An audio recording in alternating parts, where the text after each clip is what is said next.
No.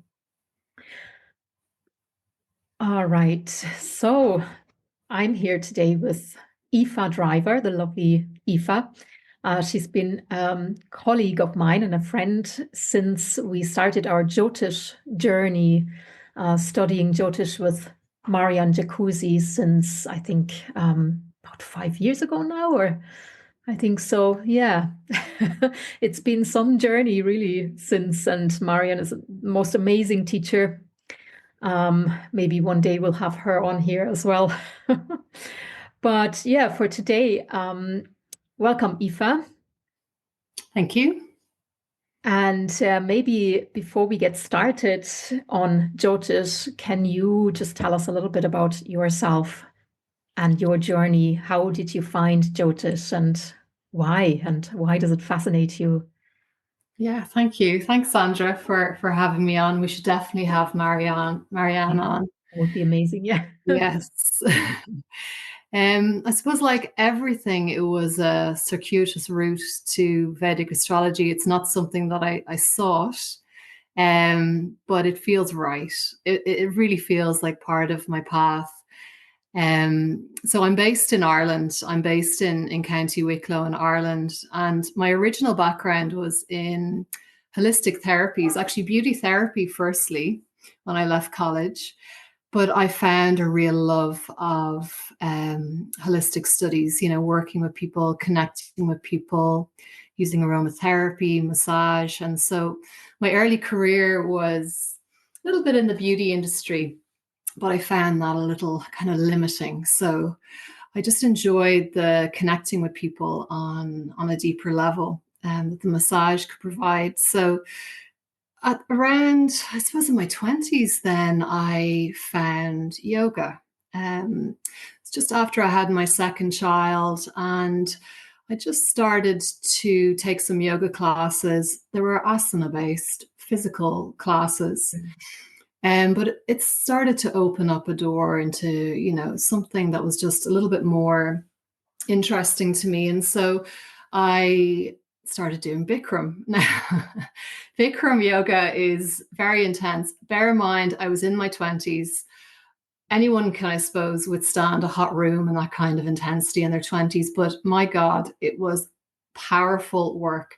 It was transformational. When I think back, it was very competitive. It was very kind of Martian energy, actually, very Mars energy in the heat in front of a mirror, half dressed. You wanted to get to the front so everyone could see how good you were. And there was not one mention of philosophy. There was a little bit of pranayama. There wasn't sun salutations, but something about that really sparked an interest for me in the transformational power of yoga. And this was just asana. So I craved more information. And after a while, it didn't really serve me anymore. I was having my third child. I didn't want to practice it really in pregnancy. And so I found Ashtanga. And around that time, I decided to do teacher training. So I began my teacher training, and this is where I met Marianne. So this is the first time I met Marianne. This was my introduction to her. Did you do your teacher training in the elbow room? I did my teacher training in the yoga room. She used to go between the two. Yeah. And it was a wonderful time. It was actually 10 years ago this year. So a bit of an anniversary while I did my training. And I loved it. And then one day we knew we were going to have a philosophy module. And none of this had been introduced to me before. I was still very much on the physical level with this. And she walked in the door and sat down and did a 3-hour talk. I still remember the first time I saw her, and she introduced concepts to me that were new, but they weren't new. Like, they blew my mind, but I knew them on a really deep level. And I thought, this is what I've been searching for. And I'd made a really good friend on the course, and the two of us walked back to my car, I remember afterwards, and we both said, oh my God, the way I see the world has changed. Like, that sounds so dramatic. That's what it was. I just saw things differently. And that was my introduction into you know, the Vedas to a certain extent, I suppose, in the 200-hour teacher training, it is really introductory, isn't it? Yeah, yeah. And foundational. So the Vedas, the concepts of the Vedas, the concepts that are contained within Patanjali Sutras, this is what she was introducing to me. And it was new to me and it blew my mind. And so I finished the training, loved the training, started teaching, but stayed in contact with Marianne. And I was lucky enough to go on a yoga retreat with her a few years later. And each day she did a 2-hour talk on Vedic astrology.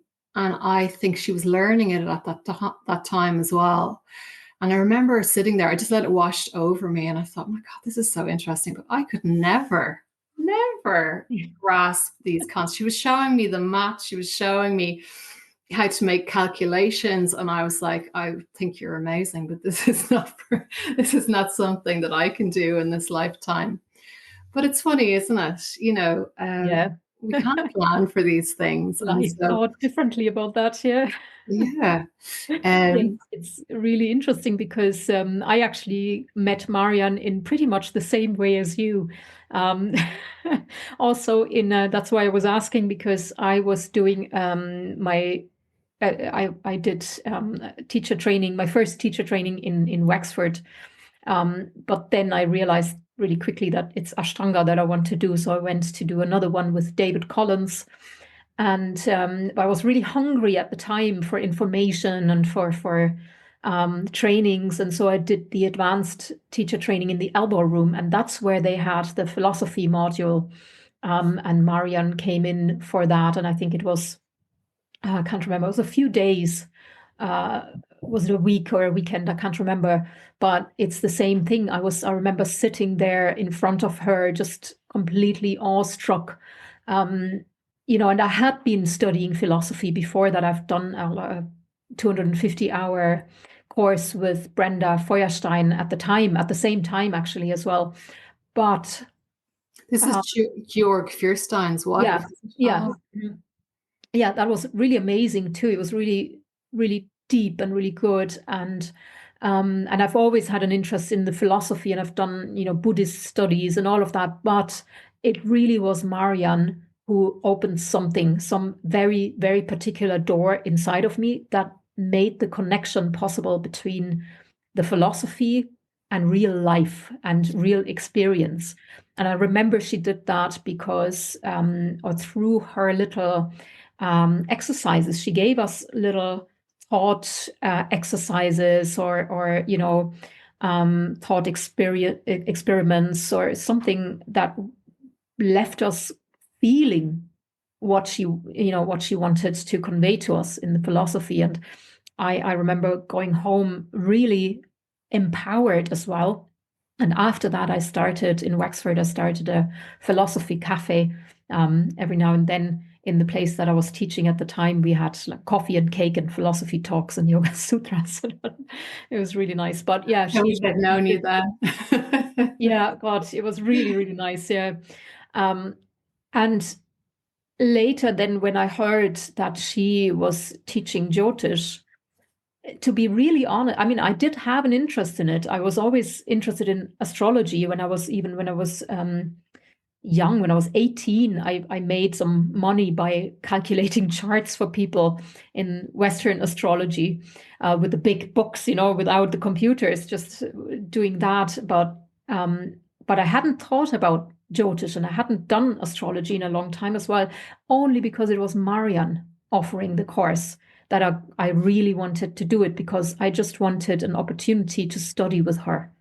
That was really completely my experience as well. Yeah. Because she embodies this wisdom. Not an academic teaching. It really is, a guru shining light on the Absolutely. subject. Yeah.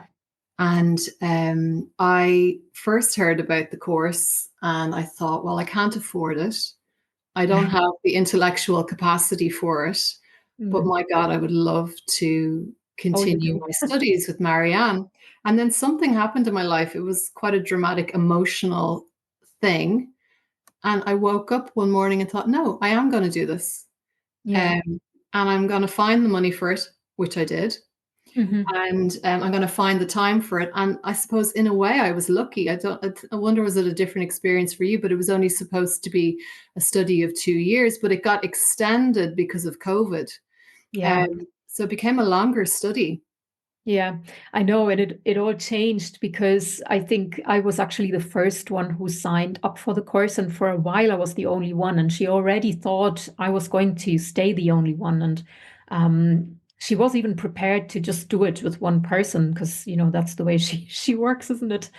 And it was meant to be in person. We were all in Dublin, in Ireland at the time. I was in Wexford, she was in Dublin and Monkstown, and then COVID came, and then she decided to move it to make it an online course. And for that reason, it was cheaper as well.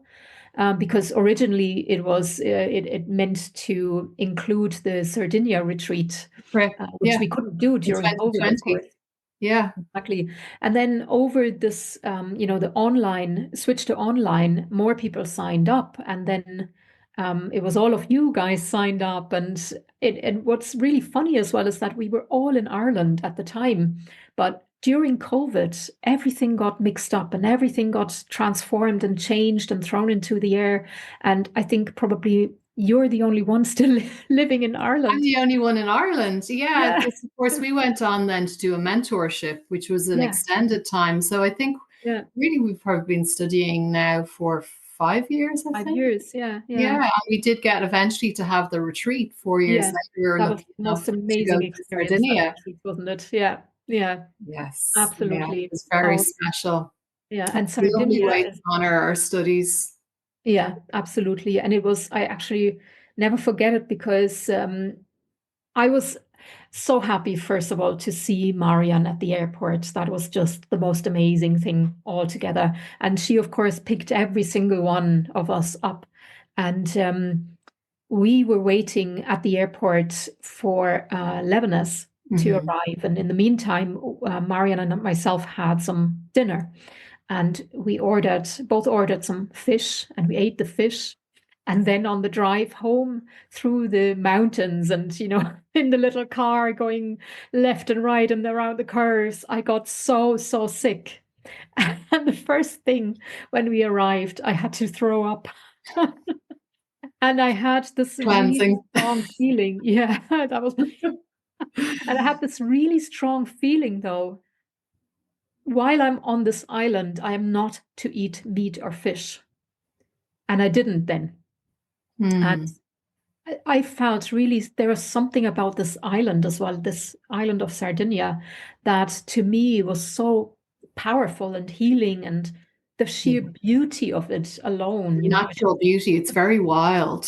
yeah, there's Yeah, like flowers everywhere. And even the flowers healing rocks everywhere, and are pink and full rocks, of crystals and just rocks amazing. emerging from the ocean, and we got to Yeah, swim, of course, in that natural pool that was yeah, inside the sea, yeah. And we formed were by the doing rocks.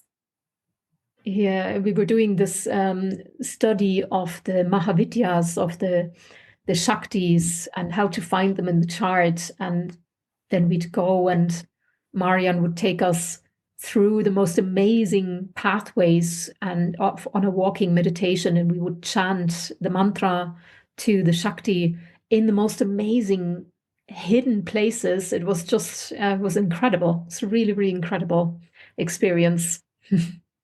It was. Yeah. I think we can set up the Marianne fan club here now, and Absolutely. Absolutely. Yeah. Marian, yeah. if you're So hearing that's this, really, yeah, you're that's really my hearing. experience. Yeah, totally. Let's talk a little bit maybe about Jyotish, because maybe not everyone who's listening knows what actually is it. What are they talking about? And what's the difference also between Vedic astrology and Western astrology? Because there's a big difference, isn't there? There is a big difference, and we can get very technical about that difference. But I suppose what I'll do is just put it into a little bit of context. I think the first thing that's worth mentioning is that Vedic astrology is from the Vedas. I mean, Yeah. we can tell from the name, and this is an ancient source. I mean, it depends on the source that you look at. Some people date the Vedas to 500 BC. Some people date the Vedas to 5000 BCE. But we know that the Vedas are ancient. They're sacred scripture, and from the Vedas came yoga. And this is, I suppose, where the overlap is with Vedic astrology. And from the Vedas, of course, came Ayurvedic medicine, which you know very well. And religions and different spiritual practices stem from the Vedas as well. Hinduism, Buddhism, they all have their roots in this ancient source. And like you say, they are ancient, and they used to be an oral tradition even before they were written down. So they really go back to really, really old times. We will never know. And going by the actual description in the Vedas on the origins of it, it goes right back to the beginnings of time, really, and which is maybe one of the reasons why Jyotish is one of the Vedangas, one of the pre-studies to the Vedas that was before we understand the Vedas in their original form. We should study these 6 other aspects to even be able to understand it. And most of them have to do with Sanskrit, but one of them is Jyotish, and it is the study of time as well, and of light moving through space, which is time. And so we get to the origin of the Vedic teachings is really at the beginning of time. So it's an amazing thing, and they talk about the beginning or the qualities of time as well, because now in our days, in our Western minds, we think of time as something linear and something that is a quantity, but not necessarily a quality. But in the Vedic sense, time is not just a quantity, but a quality, and time is not linear, but cyclical. And in that sense, we can think about time as changing in the quality of consciousness as well. And that's beautiful. There is the concept also of the yugas, which those who practice yoga will probably know, or who are in any way familiar with yoga philosophy. They will know about the yugas, and their time frames or time cycles of a particular quality of consciousness. That the closer we are to ourselves, the more we are connected to ourselves, the higher our consciousness. And because we are not separate, we're one with everything. We are an expression of the whole universe, and even in the whole universe, or in the at least in our solar system, or in our galaxy, there is a center point, a dark star, or a black hole that is the galactic center. And according to these mythologies, the closer we are to that galactic center, the higher our consciousness, or the more we are capable of understanding higher concepts. And this highest of yugas, or highest of ages, where most of us would have maybe been able to understand really all these subtle knowledge, is called the Satya Yuga, the age of truth. And it's said that all these teachings, all these Vedic teachings from Ayurveda, yoga, Jyotish, they're all coming from an age of truth, from Satya Yuga, and are passed down through the ages, and eventually they were written down in scriptures, and eventually now they have been spread across the world, and we can all study them and read them, and which is amazing. Yeah, and this is said to be Shruti, which is received information. This was not conceived by one person or a collective group of people. This is received information. And for us to be able to use this as a tool, Jyotish, of course, means the science of light, to shed light. And just even in the mundane experiences that we have in life, by looking at our birth charts in particular, which would be I suppose, our speciality. It really does provide us with a way to explore our path in this lifetime, which is said to be a path of spiritual evolution. Yeah. And it offers so much validation uh, for clients. We see this over and over again. Not per se, to tell someone that they're going to, come into a lot of money, or particularly meet someone. Perhaps, there are themes of that in a chart, but just to validate your experience on a soul level. So your birth chart is a snapshot of your karma in this lifetime. It's a snapshot of your soul on this journey. And there are 12 constellations, 12 houses. It maps very nicely onto the the hero's journey. Actually, the first house represents the self, the 12th house then being moksha, which is spiritual liberation, which is, spiritual freedom, the ultimate letting go. And it's so fascinating I suppose it's an honor to explore each chart and look at the complexity of the energies of these planets, in the energies of these constellations, in the energies of these houses, which represent different aspects of this human experience. Because, like what you were saying, the way Marianne gave this information to you, it was empowering, because it wasn't just a big concept. It was applicable to your inner, your soul's journey, your inner experience in this lifetime. And the human condition is to be very judgmental about ourselves, very critical about ourselves. And for me, it's been very freeing to, explore my chart and think, no, this is exactly how I'm supposed to be in this lifetime. I have a lot of Saturn energy. I'm a very serious person. That's okay. Yeah, it's like being validated by the universe, by the stars. It's a beautiful thing to see, and I'm sure you've had that too with clients. When you see clients and you're able to explain something to them, and they feel a sort of a relief and a kind of a validation that it's okay, it's really good the way they are, it's absolutely perfect the way they are, and that alone is absolutely beautiful about it. And also, the kind of karmic patterns that we can see in the stars, it's not really so mystical if you think about it, because there's a lot of people who would say, astrology, I don't know.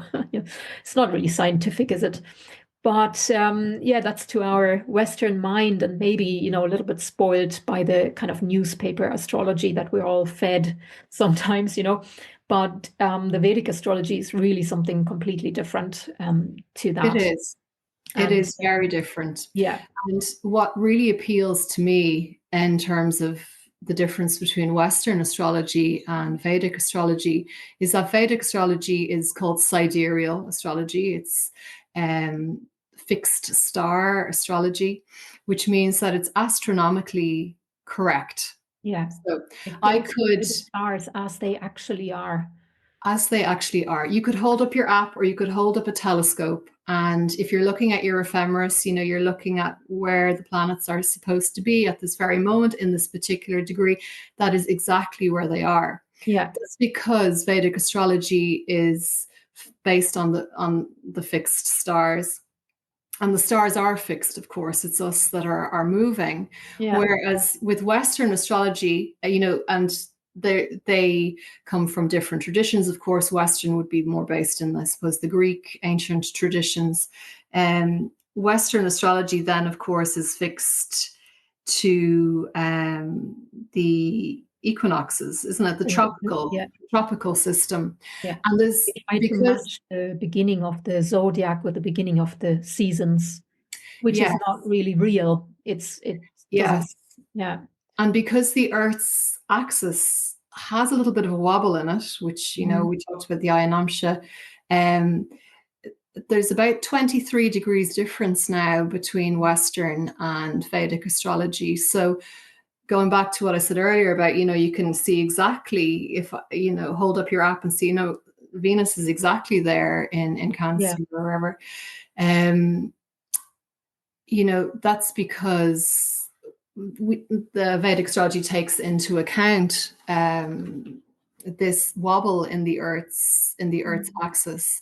So sometimes I'd have clients come to me who firstly identify with their Western sign, which I suppose we should say is not necessarily your ascendant sign in Vedic astrology.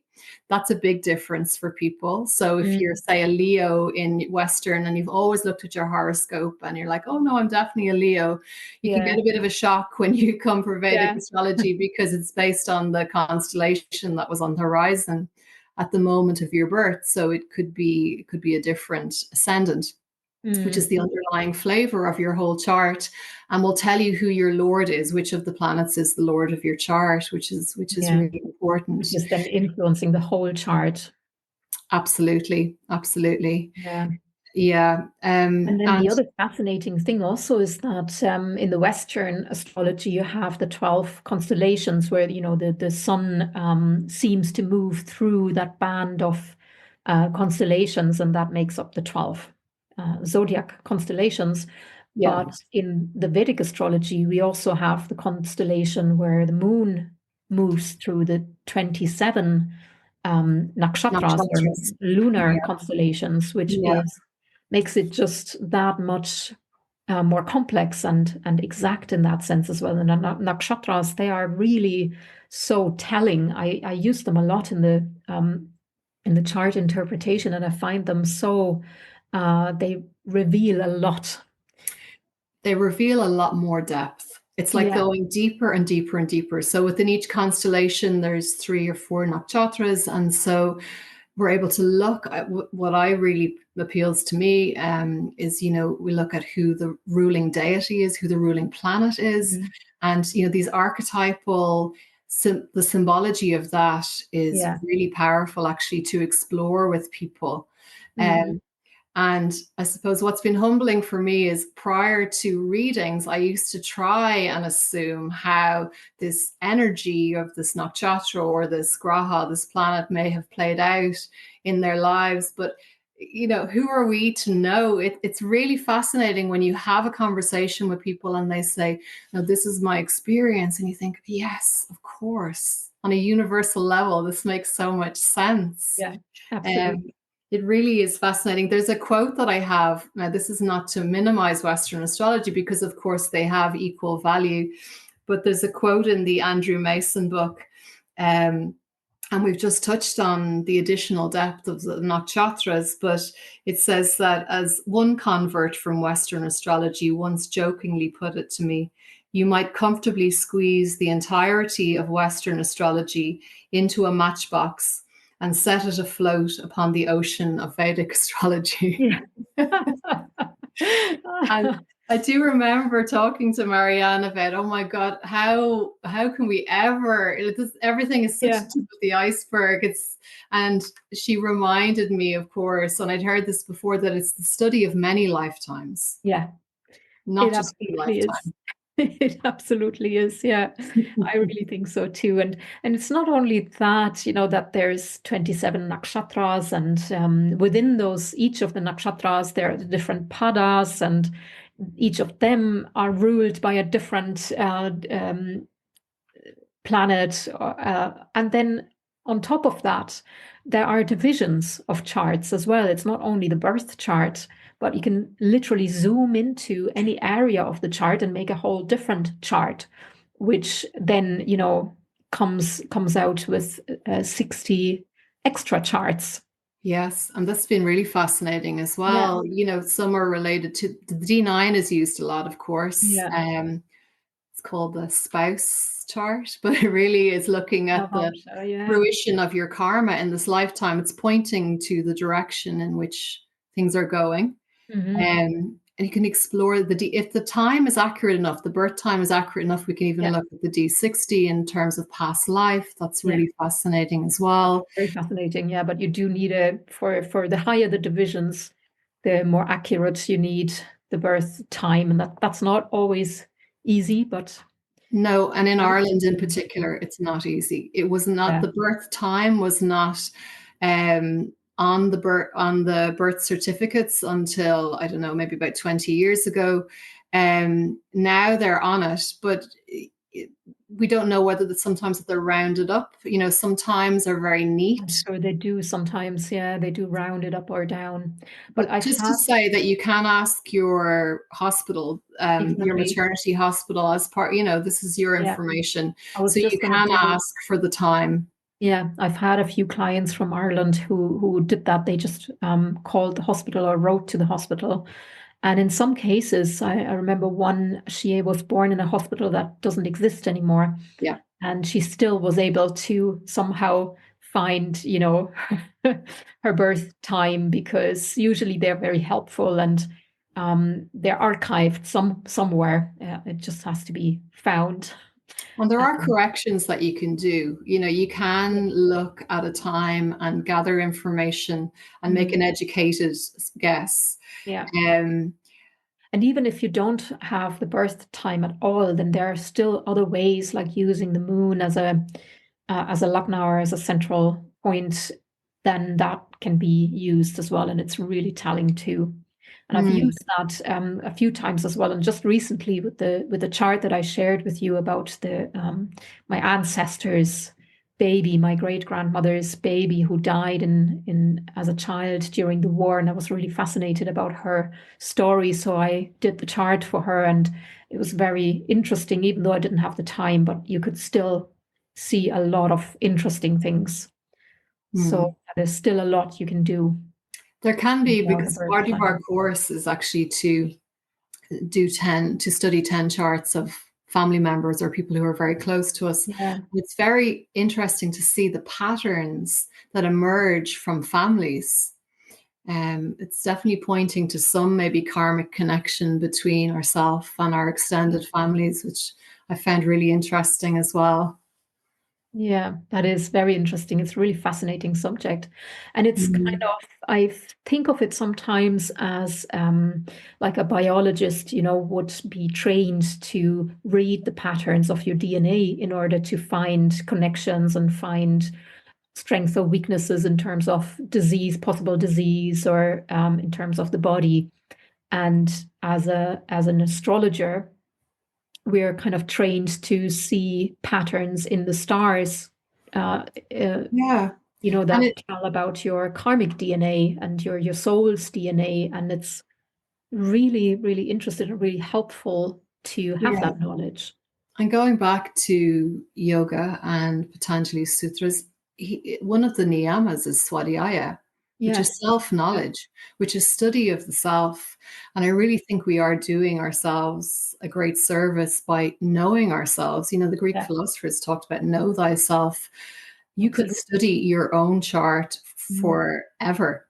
mm, And absolutely. to know yourself as you move through this world is actually very powerful, isn't it? Yeah, there's no better way than Jyotish to really deeply know yourself and understand Yeah, yourself. yeah, And feel, like I said before, feel validated as well. And often it's people, I'm sure it's probably your experience as well, when you have clients coming to you, most of the time they are people who are finding themselves in some difficulty in life, or some, yeah. faced with a subject, or with something, an issue that they don't understand. Why is that happening to them? Why does that keep happening? Or why are they not getting anywhere in any particular area, or something like that? And that's when they sometimes make an Yeah. appointment. And And it really does help to shed light on exactly things like that. Why is that? What is that karma behind it?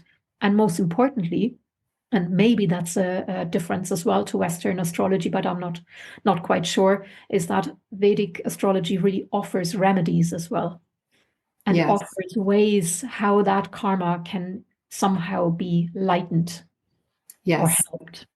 Well, to know that this is part of your journey and part of your soul's evolution is comforting. I think when I had my first reading, I realized I was going through a particularly difficult period of my life. I hadn't studied Jyotish yet, but I realized I was in Sati Sati. And of course, this is a time that happens to all of us. It's about a 7.5 year Systems, period yeah. that happens 3 or 4 times in our Yeah. lifetime.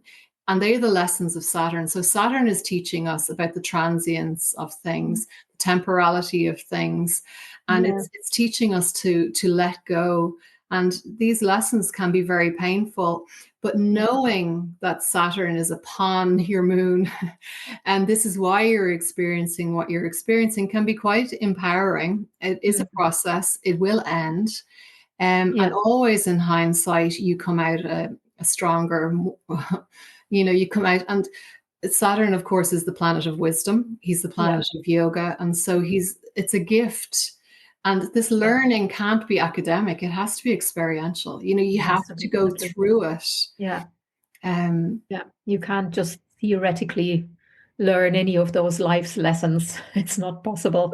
no, it's You have painful. to feel it. You have to It's feel a it. And that's, process. yeah, yeah. Yeah. And Yeah. that's something maybe that in our society has been largely forgotten, that the importance of our emotions in learning, because we're trained so much to learn academically in our heads, sitting in schools, and that we associate that with learning. But the emotions play such an important role in Yeah. learning, in any learning, really. Even in school learning, we can only really learn well when we enjoy it, and when we emotionally are engaged in something. But that's one thing. But in life, we need to completely feel something, and We go do.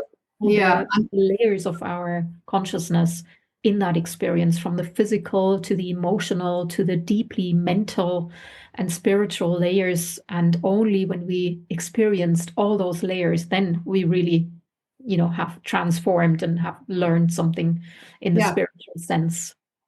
And this is what yoga actually gives us the tool to do. Asana, we start to connect into our bodies, to know ourselves.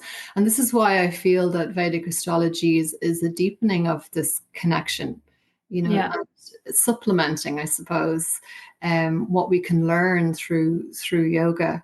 yeah, And what you were saying about the intellectual mind is quite interesting, because, of course, Mercury represents the intellectual mind, but the yeah, moon represents the emotional mind, the sensory mind, and they are represented quite differently in a chart. yeah, And the moon is very impressionable, and we can really look in a chart and see the impressions that are upon the moon, and honor our emotional maturity as much as our intellectual ability is very yeah, important. absolutely. Yeah. Yeah, Yeah. And one of the other things that's different to Vedic astrology is the dasha systems as well, which is yeah, absolutely. we're going through different phases Yeah, that are it set will in tell place you. actually by the moon at the time of our birth.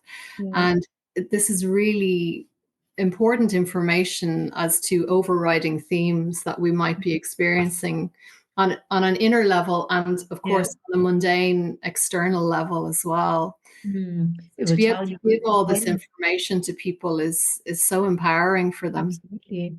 Yeah, good that you mention it. Yeah, that the dashas are so important, because it will actually tell you as well when something in your chart is going to be activated. And it's really important also a little bit in prediction astrology as well, because you can see, when will a certain part of your chart be activated and what quality might, arise through that.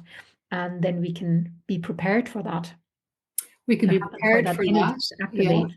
And as you mentioned, the remedies, there's very beautiful, simple remedies that we can do to raise up the energy of planets that perhaps are weakened in our chart.